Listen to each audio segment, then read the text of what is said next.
dad got sick in May of 2001, and then he died in October of 2002. And my daughter, Josie, was born in June of 2002. They came to Indiana in September. He was quite sick, had lost a lot of weight. So we knew he was going to die soon. I don't know that we knew that it was going to be within a month. I think when he first got sick, he was sort of in denial.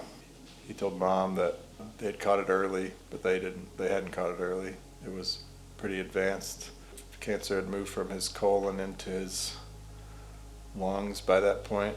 So the treatment was helpful that he could live a full another year, but there was never really a chance once they found it that he was going to be cured.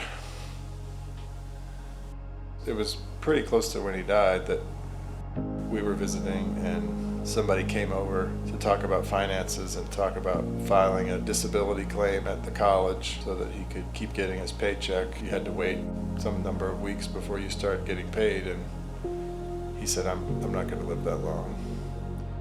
When I first found out in the spring of 2001, I probably had a similar reaction to him, like, okay, there's treatments for this, there's things doctors can do, and you know, he was 50, 58, 59, and had generally been healthy. So it was jarring for all of us. We had planned to go down for his retirement party, which ended up being the day he died. So we were planning to go, but then he was really sick. It was even more important that we went. You know, the night before he died, we were thinking, okay, he's got this big retirement party. How are we going to do this? Because he can't go. He was in no condition to go. We had come into town for it. Lots of people had come into town for it. So in some ways, there was mercy that, you know, we could kind of go on, and it was sort of the prelude to the funeral. The funeral was then a couple days later. I don't know that I had a problem accepting that he was gone. I was angry about it. It was a long time that I would periodically get angry about it. I don't think it's about accepting it. I mean, it's all the typical questions of, well, why did this happen? Why did this happen